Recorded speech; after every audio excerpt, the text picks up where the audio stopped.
ओम शांति। आज की मुरली 20 जनवरी 2024। आइए सुनते हैं बाबा के मधुर महावाक्य। मीठे बच्चे,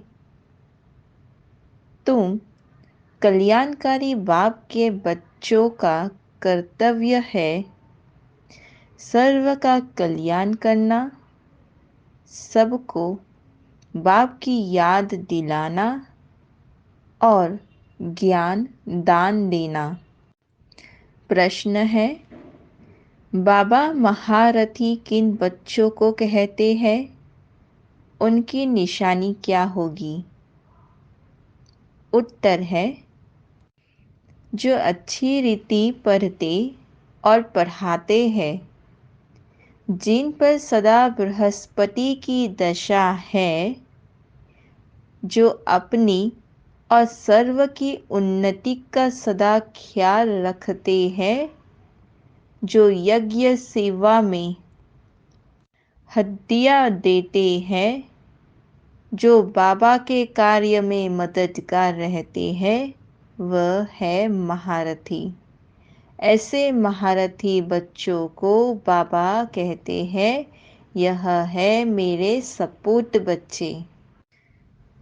तो बाबा कहते हैं, जो बच्चे औरों का कल्याण करते हैं, ज्ञान देते हैं और सबको बाप की याद दिलाते हैं, उन बच्चों को ही बाप सपूत बच्चे कहते हैं।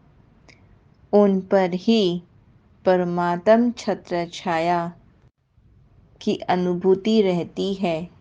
उन बच्चों पर ही बृहस्पति की दशा रहती है।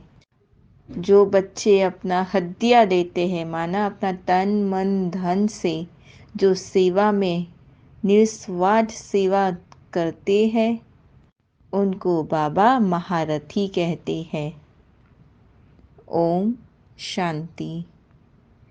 आजकल बच्चे शिव जयंती के लिए तैयारियां कर रहे हैं। कार्ड आदि भी छपाते हैं। बाप ने समझाया तो बहुत बारी है। सारी मुख्य बात गीता पर है। मनुष्य की बनाई हुई गीता को पढ़ते पढ़ते आधा कल्प नीचे उतरते आए हैं। यह भी तुम बच्चे समझते हो। आधा कल्प है दिन, आधा कल्प है रात। अब बाबा टॉपिक्स देते हैं, उस पर मंथन करना पड़े। तुम लिख सकते हो, भाई और बहनों आकर समझो कि एक गीता शास्त्र है ज्ञान का, बाकी सब शास्त्र है भक्ति के। बाबा कहते हैं, जो ज्ञान का शास्त्र है वह एक ही है जो पुरुषोत्तम संगम युग पर बेहद का बाप परमपिता परमात्मा त्रिमूर्ति शिव सुनाते हैं, या तो लिखना है ब्रह्मा द्वारा सुना रहे हैं, जिससे हमें 21 जन्म सद्गति मिलती है। ज्ञान की गीता से 21 जन्म का वर्षा मिलता है। फिर 63 जन्म भक्ति की गीता चलती है, जो मनुष्य की बनाई हुई है।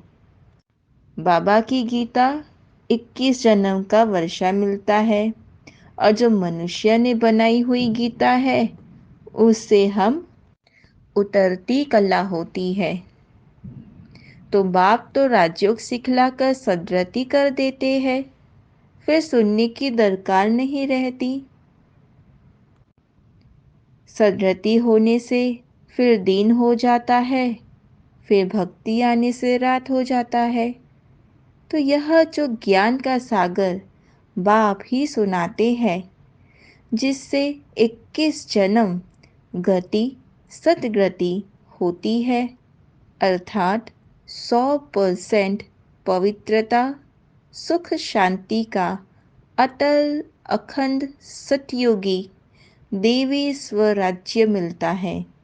21 जन्मों के लिए चढ़ती कला होती है, फिर मनुष्य की बनाई हुई गीता से उतरती कला होती है। तो भक्ति की गीता और ज्ञान की गीता पर अच्छी तरह विचार सागर मंथन करना है कि भक्ति की गीता से किसी को सद्गति प्राप्त नहीं होती, ज्ञान की गीता से सद्गति प्राप्त होती है और उसमें चढ़ती कला है, भक्ति में उतरती कला है। भक्ति में होती है चने जितना सुख, व्यभिचारी याद होती है, अनेकों की पूजा करते हैं, और ज्ञान में है अव्यभिचारी याद, जिससे 21 जन्म सुख मिलता है, अच्छा पद प्राप्त करते हैं।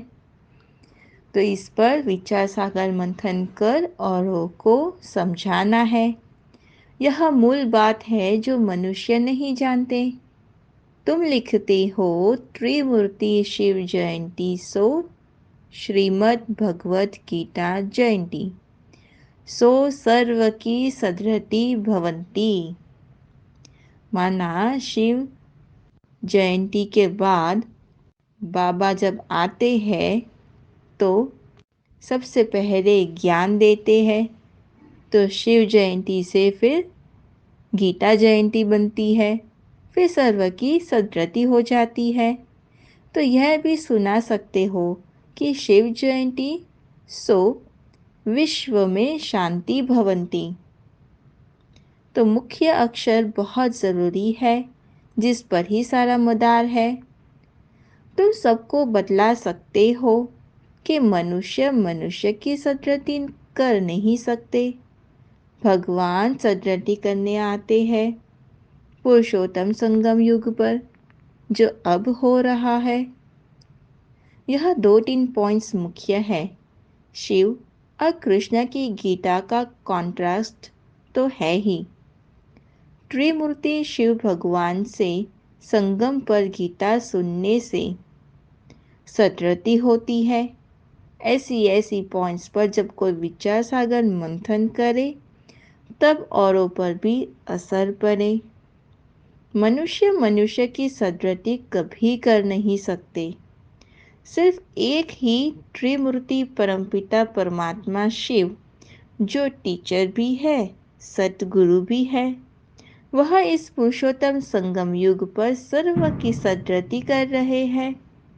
कार्ड में थोड़ी लिखत भी हो कि ऊपर में लिख देना चाहिए, कलयुगी कौड़ी जैसे पतित मनुष्य से सतयुगी हीरे जैसा पावन देवी देवता बनने का ईश्वरीय निमंत्रण।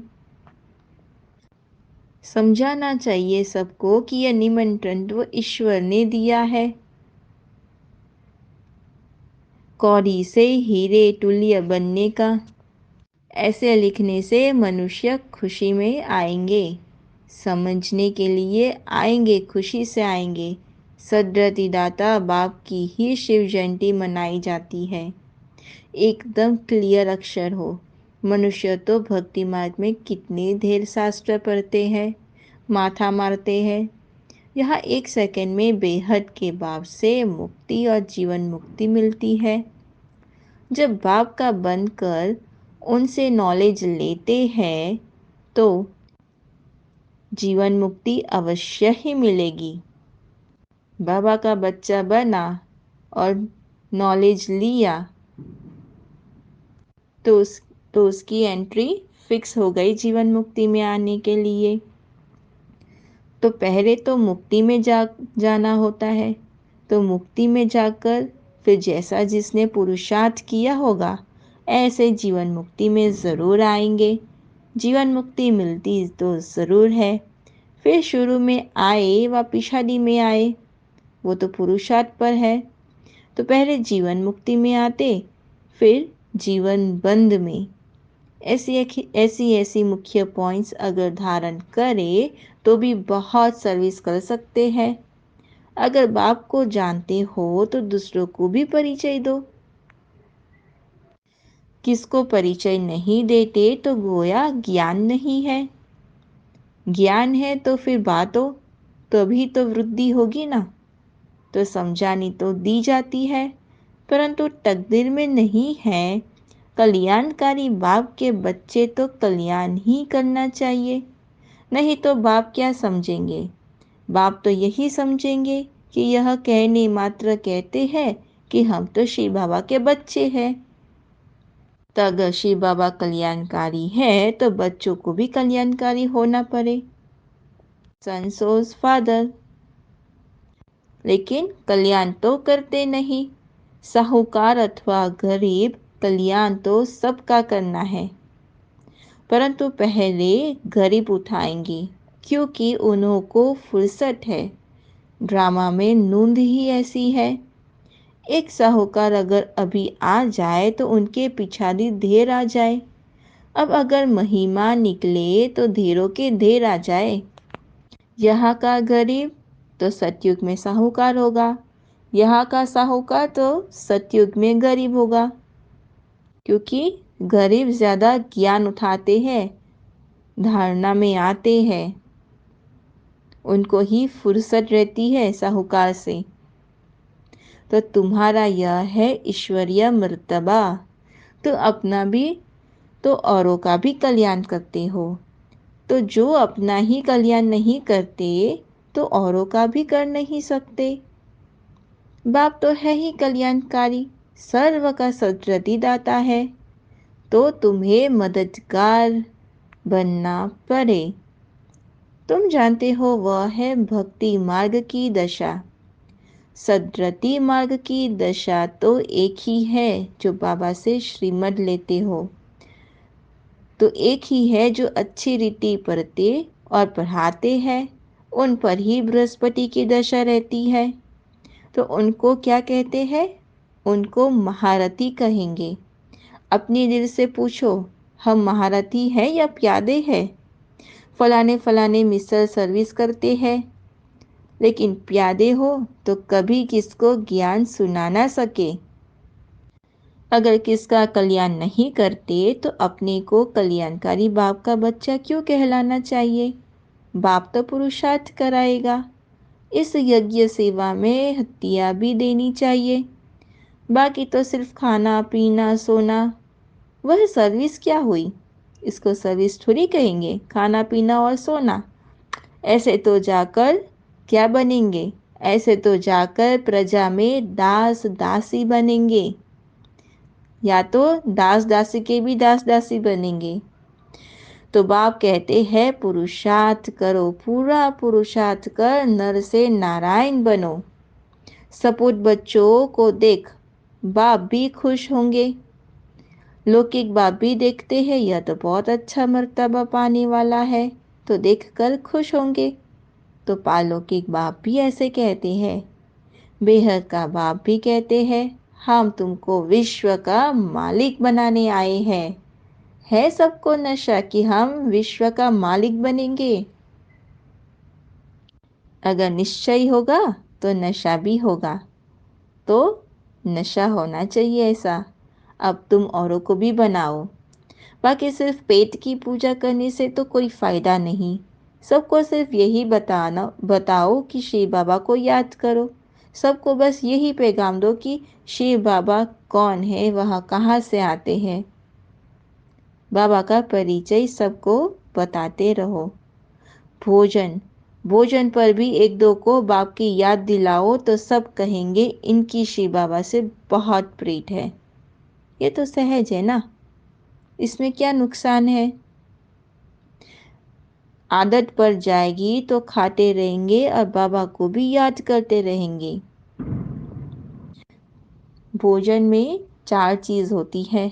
एक तो भोजन बनाना, दूसरा भोग लगाना, तीसरा खाना और चौथा खिलाना। तो आप जब भोजन करते हो तो उस भोजन में गुड वाइब्रेशंस डालो। ये नहीं कि मेरा भोजन टेस्टी बने, सब मेरी वाह वाह करें कि भाई बड़ी अच्छा बनाया है भोजन। नहीं, ये तो माया का रॉयल रूप हो गया। तो ये भी तो एक रॉयल रूप है माया की, दी अभिमान है। तो साइलेंस में, कोई बर्तन का आवाज़ नहीं, शांति से साइलेंस में बाबा की याद में भोजन बनाना है और उसमें गुड वाइब्रेशंस देना है कि ये जो भी खाएगा उस आत्मा में बहुत शक्तिशाली आए, वो बहुत पावरफुल सोल हो जाए। स्वमान को यूज़ करो। दूसरा है भोग लगाना। 24 घंटे में कम से कम एक बार तो भोग लगाना ही है। कुछ भी हो, बाबा को पहले अर्पण करो। आप जब भोग लगाते हो तो खाना बनाते हो तो आप सबसे पहले बाबा को अर्पण करते हो। तो वैसे ही अपने संकल्प, अपने बोल, अपने कर्म जो भी करते हो, अपने संकल्प को जो भी आए मन में वो बाबा को पहले अर्पण करो, फिर कर्म में लाओ। तीसरा है खाना, भोजन खाना। एक एक निवाला आप जब खाते हो तो बाबा की याद में खाओ, या तो फिर कल्प वृक्ष के नीचे बैठ जाओ और सबको ये संकल्प दो कि मेरा हर एक निवाला एक एक पट्टे में जा रहा है, कोई भूखा ना रहे। ये 5 तत्व परमात्मा को, किसान वाले को, जो बना रहा है उनको सबको थैंकफुल रहो कि थैंक यू परमात्मा, थैंक यू 5 तत्व, किसान, आपके बच्चे भी कभी भूखे ना रहे। फिर जाके वो निवाला खाना है,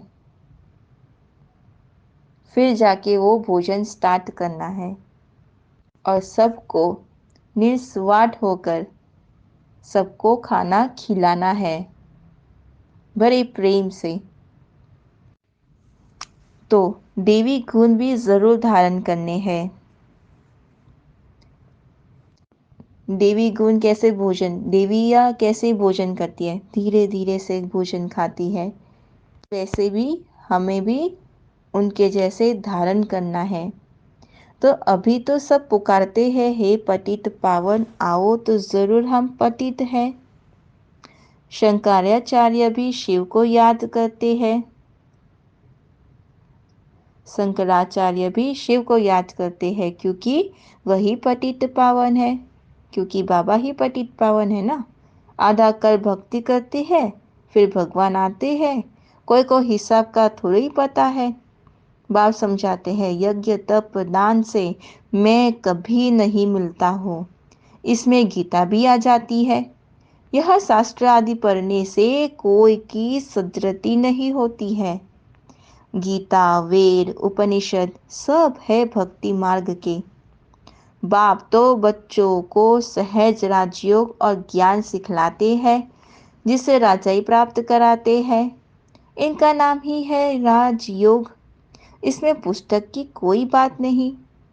टीचर स्टडी कराते हैं पद प्राप्त कराने के लिए, तो फॉलो करना चाहिए। सबको बोलो शिव बाबा को याद करो, वह हम सब आत्माओं का बाप है। शिव बाबा को याद करने से ही विकर्म विनाश होंगे। एक दो को सावधान कर उन्नति को पाना है। जितना याद करेंगे उतना अपना ही कल्याण है। याद की यात्रा से ही सारे विश्व को पवित्र बनाएंगे। याद में रहकर भोजन बनाओ तो उसमें भी ताकत आ जाएगी। इसलिए तुम्हारे ब्रह्मा भोजन की बहुत महिमा है। एक बार मुर्री में आया था ब्रह्मा भोजन अर्थात दुख भंजन भोजन, मना दुख हरने वाला भोजन। तो कितनी महिमा है इस ब्रह्मा भोजन की। तो रोज रोज भोग लगाकर सबको खिलाओ, तो ये ब्रह्मा भोजन ये 50% सभी के दुख तो ऐसे ही हर लेंगे। इतनी ताकत है इस ब्रह्मा भोजन में। यदि यदि आप बाबा की स्मृति में रहकर खाना बनाएंगे तो चलते फिरते बस हर कर्म करते। इतना ज़रूर याद रखना है, ध्यान रखना है कि क्या मैं देही अभिमानी स्थिति में हूँ, आत्मिक स्थिति में हूँ। दूसरा, क्या मैं परमात्मा को याद करती हूँ, क्या मैं अपने बाबा को याद करती हूँ। तीसरा, निस्वार्थ सेवा करो। कर्म करते समय मैं एक निमित्त आत्मा हूँ और निस्वार्थ होकर सेवा करो, ये भाव रहना चाहिए। और ये चेक करना है कितना अटैचमेंट से कर रही हूँ, कितना डिटैचमेंट से कर रही हूँ, ये भी चेक करना है। तो कर्म करते समय इन सब को फॉलो करो कि मैं कितना श्रीमत को फॉलो कर रही हूँ पूरे पूरे दिन में, तो ये चेक करना है। वह भक्त लोग भोग लगाते हैं तो भी राम राम कहते रहते हैं, राम नाम का दान देते हैं, तो तुमको भी बुद्धि में घड़ी घड़ी बाप की याद रहनी चाहिए। बुद्धि में सारा दिन ज्ञान रहना चाहिए। बाप के पास सारी रचना के आदि मध्य अंत का ज्ञान है ना। ऊंचे ते ऊंचा भगवान है, तुम उनको याद करेंगे तो ऊंच पद प्राप्त करेंगे। फिर दूसरे किसको याद ही क्यों करे। बाप कहते हैं सिर्फ मुझे याद करो तो दूसरे सब छोड़ने पड़ते हैं। मतलब बाबा को याद किया तो वो सुख की अनुभूति होगी, सर्व प्राप्तियों की अनुभूति होगी, तो दूसरे तीसरे की आवश्यकता ही नहीं है। बस हम एक में ही इनफ हो जाएंगे। एक की याद में ही इतनी खुशी से रहेंगे ना कि दूसरा कोई याद ही नहीं आएगा। तो इसे कहते हैं अव्यभिचारी याद। अगर याद नहीं पड़ती तो क्या करना है, गांठ बांध लो। वो साड़ी में गांठ बांधते हैं ना कि वो गांठ देख कर ही याद आए कि हाँ, तो ऐसे ही गांठ बांध लेना है कि याद पड़े कि भाई परमात्मा को याद करना है, हमें अपने बाबा को याद करना है। तो अपनी उन्नति के लिए, उच्च पद पाने के लिए ये पुरुषार्थ बाबा आज कहते हैं। हमको भी टीचर बनाने वाला शिव बाबा हमारा टीचर है। तुम सब पंडे हो ना। पंडों का काम है, पंडे क्या करते हैं, रास्ता बताते हैं। तो हम सब पंडे हैं, सबको रास्ता बताना है। इतना सारा ज्ञान पहले थोड़ी ही तुम्हारे में था। सब कहते हैं पहले तो जैसे पाई पैसे की पढ़ाई थी, सो तो ज़रूर होगा। ड्रामा अनुसार कल्प पहले मिसल पढ़ते रहते हैं, फिर कल्प के बाद भी ऐसे ही पढ़ेंगे। पिछाड़ी में तुमको सब साक्षात्कार होंगे। साक्षात्कार होने में देरी नहीं लगती है। बाबा को जल्दी जल्दी साक्षात्कार होते गए। फलाना फलाना राजा बनेंगे, यह ड्रेस होगी। तो शुरू में तो बच्चों को बहुत साक्षात्कार होते थे, फिर अंत में भी होंगे। फिर याद करेंगे बाबा को, फिर पुरुषार्थ करेंगे और फिर अंत में रिजल्ट आउट होगा, परिणाम आएगा।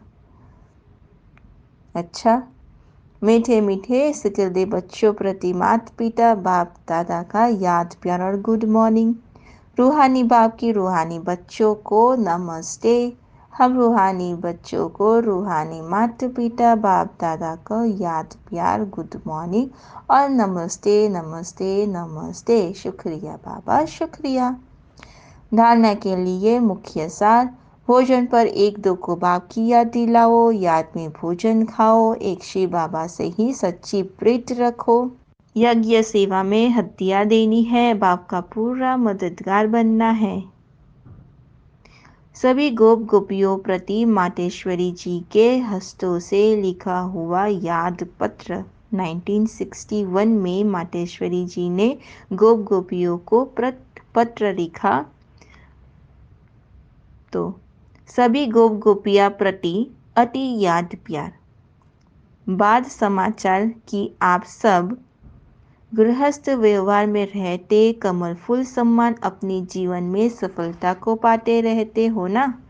लाडले गोप तो अब सर्विस को अच्छी रीति उठाने के पुरुषार्थ में लग गए हैं। बहुत अच्छा। आखिर भी अपने परम पूज्य बाप का परिचय सबको मिलना ही है। यह तो जानते हो कि इस उच्च प्राप्ति को तो में को ही पा सकेंगे, परंतु ऐसे फूल जरूर निकलेंगे तो ना। अच्छा, तेज रफ्तार से सर्विस को बढ़ाते चलो। खजाना अविनाशी ज्ञान धन का तो बहुत अनोखा और अखुत है, जो बाप द्वारा सभी बच्चों को मिलता ही रहता है। कोई इसे प्राप्त कर ले तो जन्म जन्मांतर के लिए माला माल बन जाए। यह चीज ही ऐसी है। कहो लाडले गोप गोपिया, ठीक बात है ना। आप सभी गोप गोपिया अतीन्द्रिय सुखमय जीवन के अनुभव से जीवन बिताते चलते चलो। देखो लाडले गोप गोपिया, अब इस ब्राह्मण कुल की वृद्धि होने में ही सबका कल्याण है। फिर तो ब्राह्मण सो देवता अवश्य बनेंगे। जैसे कई अपने गृहस्थ व्यवहार में रहते भी ब्राह्मण कुलवंशी बनकर चल रहे हैं, अर्थात गृहस्थ व्यवहार में रहते पवित्र रहते हैं। हम एक बाप के बच्चे हैं, ऐसी पवित्र धारणा में रहते हैं। बाकी सभी को उस परमपिता परमात्मा बाप के डायरेक्शंस पर ही चलना है। इसको ही श्रीमत पर चलना कहा जाता है। ऐसी धारणा में चलने वालों को ही ब्राह्मण कुलवंशी कहा जाता है। जबकि अब वही बाप टीचर सदगुरु बना है, धर्मराज भी है, तो क्यों ना उनकी गोद का बच्चा बन अपना पूर्ण पवित्रता का अधिकार ले लेना चाहिए, जिससे ही भविष्य में सुख शांति का पूरा अधिकार प्रारंभ रूप में प्राप्त हो जाता है। कहो लाडले गोप गोपियों, ऐसे सहज राज को समझ गए हो ना। जीते जी मरना अथवा मर जीवा बनने में डरते तो नहीं हो। इसमें डरने की क्या बात है। आज यह पत्र हर एक अपने अपने नाम से समझे और अपना पत्र समझकर पढ़े अथवा सुने, और माँ का प्यार भी हर एक अपने नाम से पाए। हर एक गोप गोपी प्रति नाम सहित माँ का अत्यंत प्यार। अच्छा, अपना सौभाग्य ऊंच बनाने के पुरुषार्थ में तीव्र वेग से लगे रहना ही कल्याणकारी बनना है। जबकि अभी पता चला है कि स्वयं परमपिता ऊंच वर्षा देने आया है, तो लेकर ही रहना है। अच्छा, छुट्टी लेते हैं। ओम शांति। आज का वरदान है, अविनाशी प्राप्ति के आधार पर सदा संपन्नता का अनुभव करने वाले प्रसन्नचित्त भवः। संगम युग पर डायरेक्ट परमात्म प्राप्ति है। वर्तमान के आगे भविष्य कुछ भी नहीं है। इसलिए आपका गीत है, जो पाना था वो पा लिया। इस समय का गायन है, अब प्राप्त नहीं कोई वस्तु ब्राह्मणों के खजानों में। यह अविनाशी प्राप्तियां है, तो इन प्राप्तियों से संपन्न बनो। संपन्न रहो तो चलन और चेहरे से सदा प्रसन्न की विशेषता दिखाई देगी। अगर कुछ प्राप्ति हो जाए, वो भी अविनाशी, तो कितनी चेहरे पर खुशी आ जाए, तो वो प्रत्यक्ष होती है, चेहरे से दिखाई देती है। तो कुछ भी हो जाए, सर्व प्राप्तिवान अपनी प्रसन्नता छोड़ नहीं सकते। तो स्लोगन है आज का, परमात्म प्यार के अनुभवी बनो तो कोई भी रुकावट रोक नहीं सकती। परमात्म प्यार के आगे तो कोई की ताकत नहीं या कोई की शक्ति नहीं जो हमें रोक पाए। तो उस प्यार में लवलीन हो जाओ। अव्यक्ति साइलेंस द्वारा डबल लाइट फरिश्ता स्थिति का अनुभव करो। कोई भी आपके समीप संपर्क में आए तो महसूस करे कि यह तो एक अलौकिक रूहानी है। अपने पूर्वजपन की स्मृति। पूर्वज क्या करते हैं? सभी की पालना करते हैं। तो अपने पूर्वजपन की स्मृति में सभी आत्माओं की पालना शांति की शक्ति से करो। आपका फर्ज है कि अशांति के वायुमंडल में आत्माओं को शांति का दान देकर उनमें शांति की सहज शक्ति की और हिम्मत भरना है। इसके लिए और ये कैसे होगा? अपनी वृत्ति द्वारा, मनसा शक्ति द्वारा विशेष सेवा करो, तभी लाइट हाउस बन सर्व को शांति की लाइट दे सकेंगे। अच्छा, ओम शांति।